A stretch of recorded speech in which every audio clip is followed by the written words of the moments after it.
स्वागत है साथियों अवर मैथ्स चैनल में। हम आज लेसन प्लान बनाने के बारे में बात करेंगे। आप इसका प्रयोग डीएलएड, बीटीसी या फिर बीएड के लिए कर सकते हैं। ये लेसन प्लान सामाजिक विषय के अंतर्गत है। कुछ लोग इतिहास विषय को मुख्य विषय की जगह पर डालते हैं, जैसा कि आप देख सकते हैं। कुछ विद्यालयों में, महाविद्यालयों में विषय की जगह पर भी इतिहास ही डालते हैं और उपविषय भी इतिहास है। प्रकरण है हमारा बौद्ध धर्म, और ये फिलिंग्स, कक्षा, वर्ग, कालांश, समय विधि ये लगभग सामान्य है। आप हर जगह इन्हें एक जैसा ही इस्तेमाल कर सकते हैं। पहला पॉइंट है सामान्य उद्देश्य। तो सामान्य उद्देश्य इतिहास की सभी लेसन प्लान जो कि आपको 20, 30, 15 जैसा कि अलग अलग महाविद्यालयों में, अलग अलग विश्वविद्यालयों में बनवाए जाते हैं। सामान्य उद्देश्य में है पहला, विद्यार्थियों में इतिहास के प्रति रुचि उत्पन्न करना। दूसरा, विद्यार्थियों में ऐतिहासिक घटनाओं का ज्ञान कराकर उनके ऐतिहासिक ज्ञान में वृद्धि करना। आप स्क्रीन पर देख सकते हैं, ये 5 पॉइंट हैं। इनका बेसिक एम लिखने का मैं आपको समझा रहा हूँ। ये पॉइंट आउट करना होता है कि हमारे बेसिक एम, सामान्य उद्देश्य क्या है इतिहास शिक्षण के लिए। जबकि आप अपर प्राइमरी या लोअर प्राइमरी में इतिहास पढ़ाना चाहते हैं, तब जब प्रकरण या टॉपिक बौद्ध धर्म है। इंग्लिश वालों के लिए मैं इसे थोड़ा बहुत ट्रांसलेट कर सकता हूँ। लिखा तो यह हिंदी में ही हुआ है। फिर है विशिष्ट उद्देश्य। तो विशिष्ट उद्देश्य में आपको लिखना है कि छात्रों को बौद्ध धर्म के विषय में ज्ञान प्राप्त कराना है। ये विशिष्ट उद्देश्य है। सामान्य उद्देश्य किसी भी प्रकरण के लिए, चाहे वो बौद्ध धर्म हो, जैन धर्म हो, इस्लाम धर्म हो, ईसाई धर्म हो, नेहरू हो, गांधी हो, इंदिरा के बारे में हो, सभी के लिए समान है। लेकिन विशिष्ट उद्देश्य में आपका प्रकरण का नाम या संबोधन अवश्य आना चाहिए। छात्रों को बौद्ध धर्म के विषय में ज्ञान प्राप्त कराना, यह आपका विशिष्ट उद्देश्य है। पूर्व ज्ञान में आप चाहे ऐसा होता हो या ना होता हो, पर आपको मेंशन करना ही होगा कि विद्यार्थी बौद्ध धर्म के बारे में सामान्य जानकारी रखते हैं। कोई सरल सी बात, जैसे विद्यार्थी महात्मा बुद्ध के बारे में सामान्य जानकारी रखते हैं, विद्यार्थी सिद्धार्थ के बारे में सामान्य जानकारी रखते हैं। यहाँ पर मैंने एक पॉइंट लिख दिया है, आप इसे हुबहू उतार सकते हैं या फिर कुछ नया लिख सकते हैं। सहायक सामग्री में चौक, डस्टर, पॉइंटर, ये भी सभी जगहों पर सेम रहेगा। चलते हैं अगले पेज की तरफ। लेसन प्लान बनाने के कई तरीके होते हैं। तो अगला पॉइंट आता है, अगला बिंदु आता है प्रस्तावना प्रश्न। प्रस्तावना प्रश्न ये बहुत ही क्रूशल, बहुत ही महत्वपूर्ण बिंदु है। आपको टेल प्रश्नावली का प्रयोग करना होता है। ऐसे प्रश्न पूछने होते हैं जिसका उत्तर अगली बार स्वयं से निकल कर आए। पहला प्रश्न, भगवान राम किस धर्म से संबंधित थे? तो उत्तर है हिंदू धर्म। सेकंड प्रश्न है, अकबर किस धर्म को मानता था? इस्लाम धर्म। चेक करने वाले ने इस चीज को गलत कर दिया है और तर्क दिया है कि प्रस्तावना प्रश्नों में कंटिन्यूटी नहीं है। अगर आपके महाविद्यालय में, कॉलेज में, यूनिवर्सिटी में बहुत सख्ती से लेसन प्लान चेक किया जा रहा है, तो फिर आप प्रस्तावना प्रश्न कुछ ऐसे लिखें। मैं बोल रहा हूं, आप लिखें। पहला प्रश्न लिखें कि भारत में कितनी तरह के धर्म पाए जाते हैं? प्रश्न लिखें, भारत में कितनी तरह के धर्म पाए जाते हैं?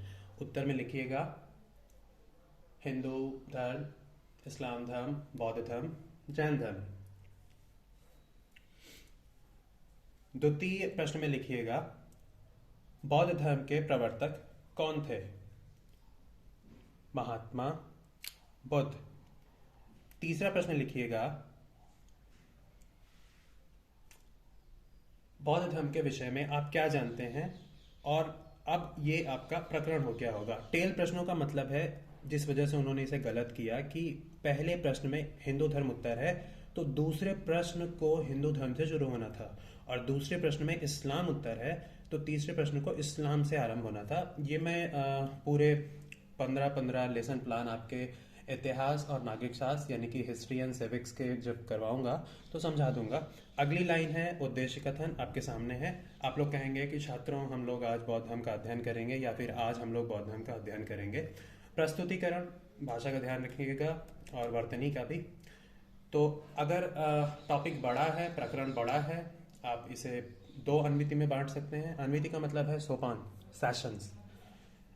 अन्यथा आप एक ही अन्विति में लिख सकते हैं। तो ये 2 अन्विति में बना हुआ है, प्रथम अन्विति। अब आता है विकासात्मक प्रश्न। विकासात्मक प्रश्न में पहला, बौद्ध धर्म का संस्थापक कौन था?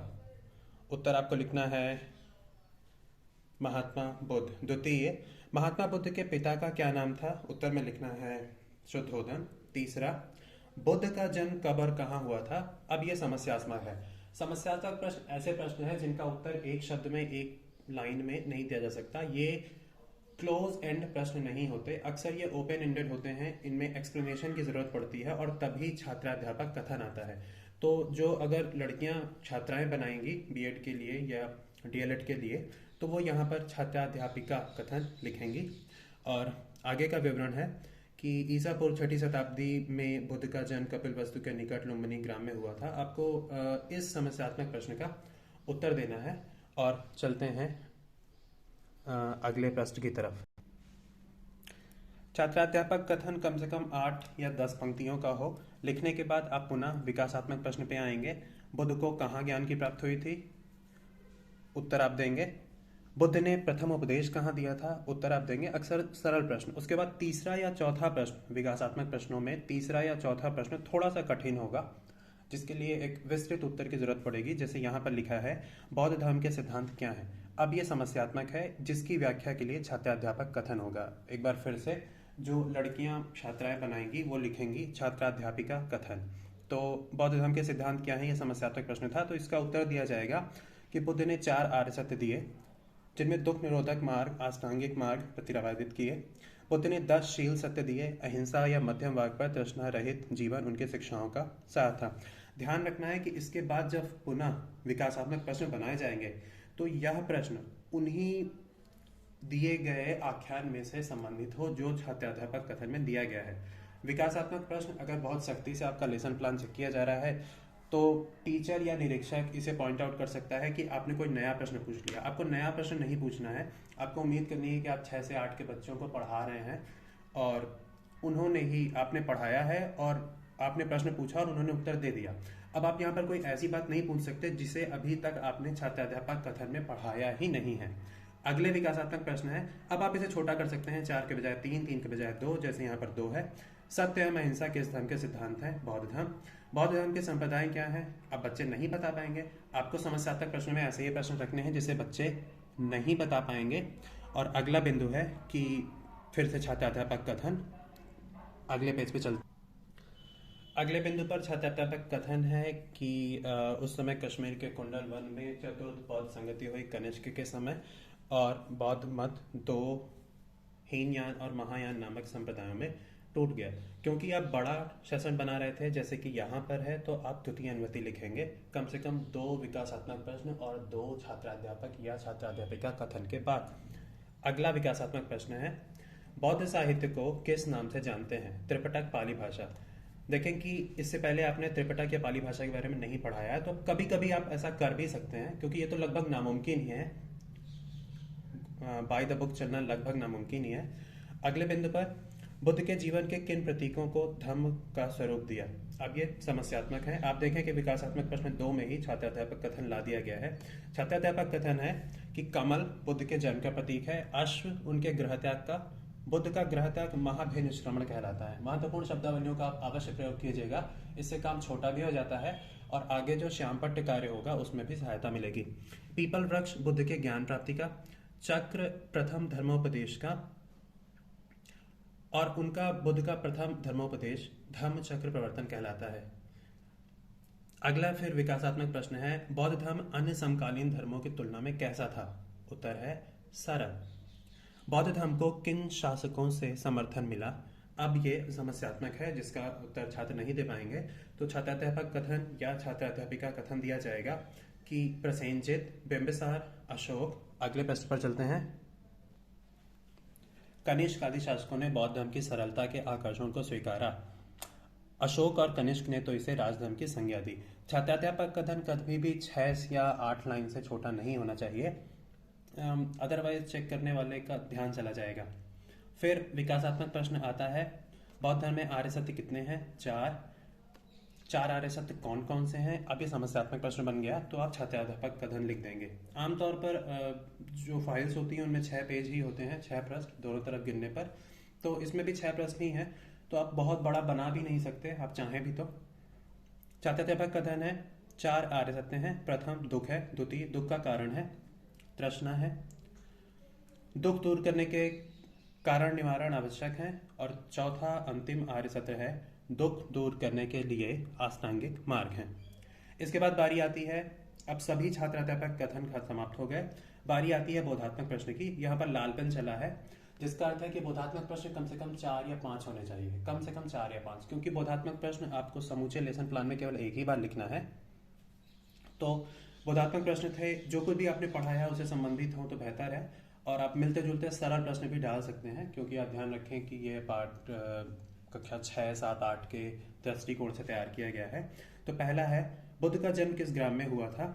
बुद्ध ने कितने आस्थांगिक मार्ग बताए? बुद्ध का ग्रह त्याग क्या कहलाता है? उसके बाद श्यामपट्ट कार्य है। श्यामपट्ट कार्य में आप महत्वपूर्ण शब्दावलियां, विज्ञा बिंदु लिखेंगे जिन्हें वाकई सचमुच श्यामपट्ट पर लिखने या समझाने की आवश्यकता पड़ती है। सरल बातों को लिखने का कोई अर्थ नहीं है, तो आप मुख्य मुख्य बातें जिनमें सारगर्भित जानकारी हो लिख देंगे। बुद्ध का जन्म लुम्बिनी नेपाल में हुआ था। बुद्ध ने 8 अष्टांगिक मार्ग का प्रतिपादन किया। बुद्ध का ग्रह त्याग महापरिनिष्क्रमण कहलाता है। घोड़ा बुद्ध के ग्रह त्याग का प्रतीक है। कमल या हाथी बुद्ध के जन्म का प्रतीक है। आप ऐसी बातें लिख सकते हैं। देखें यहाँ पर नोट लगा हुआ है कि चार्ट का प्रयोग करें, तो एक ब्लैक कलर का पेपर होता है, आप चाहें तो उसे चिपका लें।